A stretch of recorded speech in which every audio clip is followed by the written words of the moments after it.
Next topic is surface tension. We have to find the dimension of surface tension. For that we have to consider this diagram. So this is the free surface of liquid. This is free surface of liquid. Free surface of liquid on which AB is the tangent having length L. L be the length of the tangent of AB. And we consider a force F. We can denote the force F. So what is F? Here we can write, let F be the force which acts perpendicularly to the tangent AB on a liquid free surface and tangentially to the free surface of the liquid.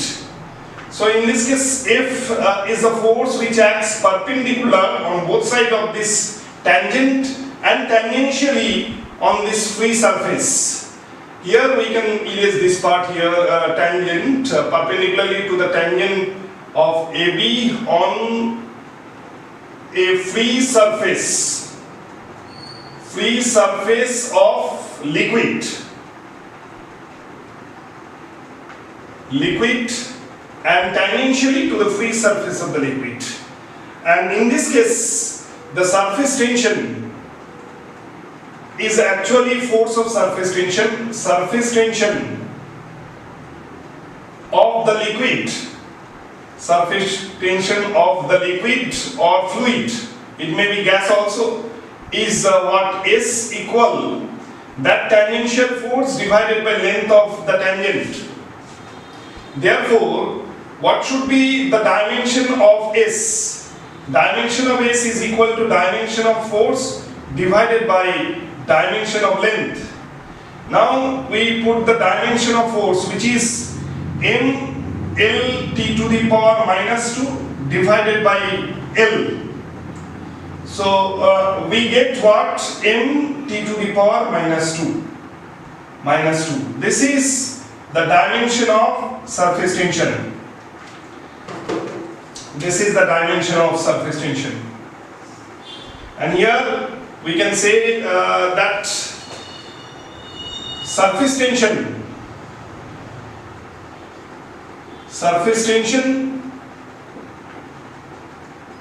under bracket S or force of surface tension is a scalar quantity, not vector quantity, is a scalar quantity.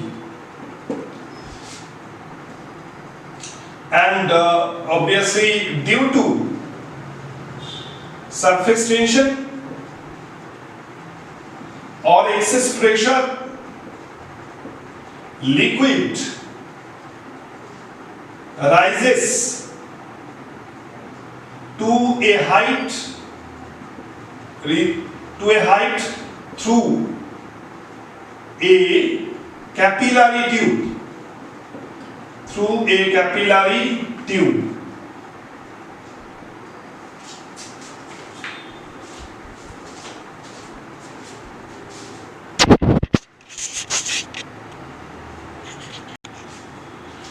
Then we have to find the dimension of coefficient of viscosity.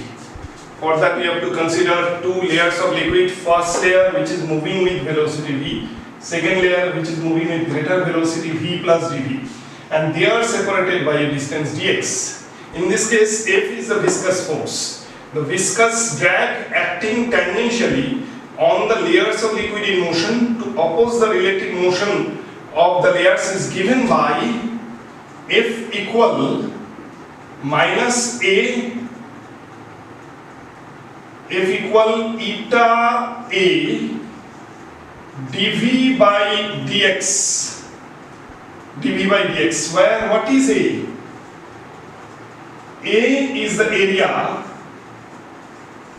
of the surface in contact, of the surface in contact of the surface of two layers of liquid. And what is dV? dV is equal to V plus dv minus v, and that is difference in velocity, and dv by dx is difference in velocity between two layers, and dx is the distance, so that is velocity gradient.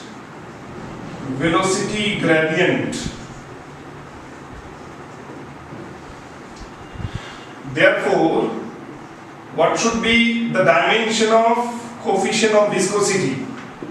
Here eta is the coefficient of viscosity, and eta is what?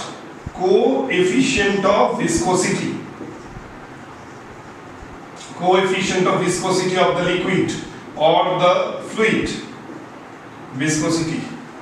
What should be the dimension of eta? It should be dimension of viscous drag.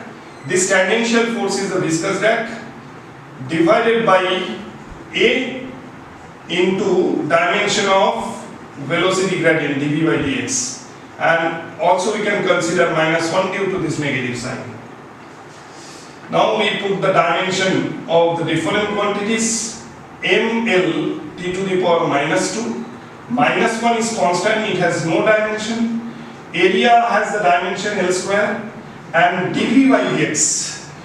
Since we know that dimension of velocity gradient dv by dx is what you know, only T inverse, equivalent to dimension of frequency. So here we can write T inverse. So finally we get the dimension of eta, which is what? 1 minus 1 minus 1 mlt. 1 minus 1 minus 1. So this is the dimension of coefficient of viscosity. And what is the unit of coefficient of viscosity eta? Number 1, decapoise. Decapoise is the SI unit of coefficient of viscosity. Another unit is what in terms of Newton, it should be Newton. Here Newton meter square and meter. Meter square and meter will cancel out T. It is T inverse meter square. So Newton secant meter inverse square. Meter to the power -2. And number 3 is what? Poise. Poise is the CGS unit of coefficient of viscosity. And we know that 1 decapoise is equal to 10 poise.